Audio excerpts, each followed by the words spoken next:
you guys doing? What the? 风啊！咱怎么办呢？别等，风啊！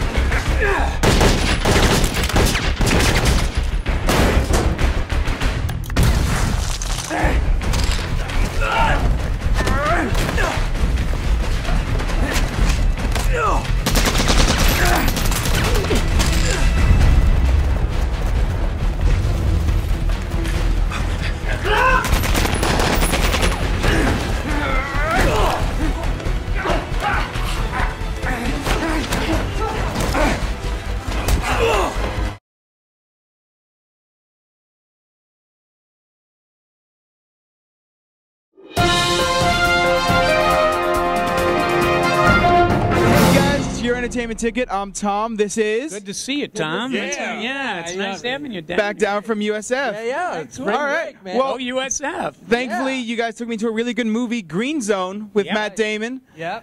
We have our usual cavalcade of characters. This is... John Delia. Now, wait a minute. Now, read my lips. There are no weapons of mass destruction. Just weapons of mass distraction. That is our good friend Alan Darnay, and this is Big Ol' Al McGee, baby. Yeah. All right. You know, but we're talking about the movie Green Zone, and that movie just proved to me I was already right. But let's talk about the movie. Let's talk about the movie. You mean you don't think it was a work of fiction? No political. No political. Okay, fine then. No political distinction. Well, you might have to go political. That's what it's about. I know. Yeah. Okay, so this is a really I found a very good film by Paul Greengrass, starring Matt Damon, Greg Kinnear, and your guys' little pet actor whose name is Brendan Gleeson. Brandon Gleeson and Sean Hayes. And I found some really strong performances in this film, don't you think? Yeah, very good performance. I thought that everybody did a great job. You know, it was believable. They made their characters believable. And the story was quite compelling. There's a lot of action in this film.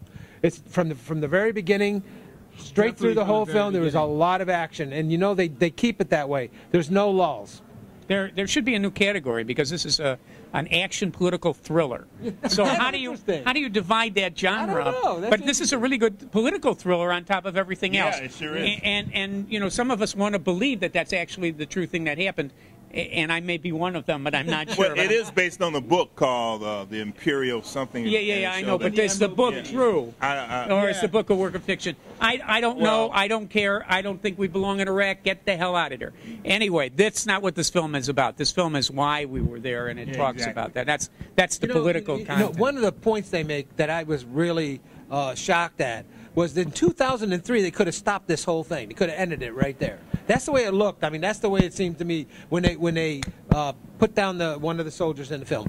But you know, if they hadn't, it would have ended in 2003. That's the way I got this. Did I get the right thing? From the film. Yeah, from the film. Is that the way I got it? From the film. From the film. Yeah. Probably not in real life, but just for the actual story, Matt Damon plays a guy looking for WMDs. Chief Warrant Officer. WMDs are weapons of mass destruction. Weapons of mass destruction. These are biological weapons. These are nuclear warheads. These are things that we went into Iraq to find. Well, that's what they told us. That's what they told us, and he keeps on coming up empty, and he's wondering why. Well, why not go in? I mean, we just won in Afghanistan, so why not go into Iraq? I feel there's going to be more air quotes coming soon. Well, the Green Zone, I really enjoyed this movie, and just like they said, it's a good action movie, and also it's political also, and Matt Damon, again, did another great job on this, and the director did also. Really good actor, don't you think? Oh, yeah. Really I love Matt Damon. In fact, I met him on the golf course here a couple of times, too. Did you win or you win? You know, I always win, trust me. But anyway, but anyway, the story behind it, you know, about the weapons of mass destruction, you got to see this to try to understand it. And also, is this believable? And this is why I like this great thriller, because it has you thinking and talking about it. Wow, did that really happen? But we all know the history of the war of Iraq. You know there were no weapons of mass destruction. So is this really true? And you will be talking about this film after you leave the theater, right? Yeah, no, I agree with that. I just had one problem with the film, and that was I think that there was too much shaky camera work. Cinematography, huh? The cinematography. But unlike the second Bourne film, which is what the other film that Paul Greengrass or directed, he stopped doing it. And, you know, he only used it for the action sequences, and then he went to normal camera use. And so that kind of saved the whole movie for me in terms of the cinematography.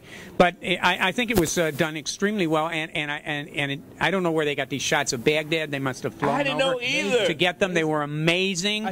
There were some amazing, amazing. They went to the south side of Chicago. Yeah. Well, you would know, dude. You would know. All they had to do was a couple of swords up. But they had these amazing explosions in the middle of these towns and stuff, and maybe it was CGI. I couldn't tell because it was so. I couldn't tell either. And the most amazing part of the film for me was there were all of these sections they were shooting with available light.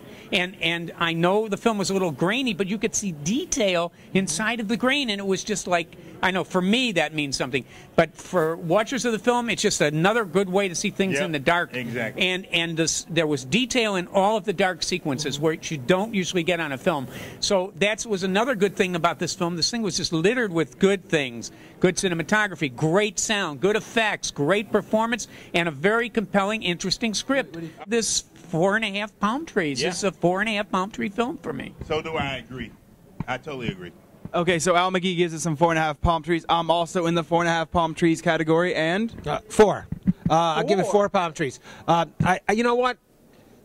What a rebel! I would see this film again. I would, and I think 4 palm trees is a pretty high for this. I just think it was just a little too political, and you know, I'm the guy in this group that is anti-political. So really, I can only give it 4 palm trees. That's mine. All right. Yeah, apparently, this guy's the hippie. Have you seen his hair? It's like, woo! Anyways. Hey, these are weapons of mass destruction. Okay, so for your entertainment ticket, this has been Al McGee, Alan Darnay, Tom Delia, and John Delia. And keep watching us every day. And the day after. Ciao, babies. Ciao. Give him a sign off, Tom. Oh, I don't have a sign off. I'm just going to hug you. Oh, my boy. Yeah. I had a couple questions about the intel for tomorrow. Are we sure this is accurate? It's solid. It's good to go. What's the source? Well, it's a human source intel, but it's solid. It's current as of 0400. Was it the same source we've been using on every site we've hit on the way up here? We rolled a donut.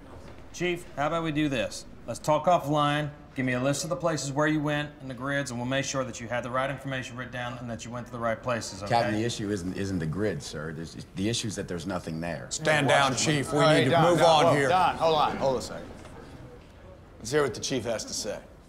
Okay, sir, I'll give you an example. We rolled into a site, Diwania, last week, okay? 101st took casualties securing it for us. We got in there and found it was a toilet factory. I'm saying there's a disconnect between what's in these packets and what we're seeing on the ground. There's a problem with the intelligence, sir.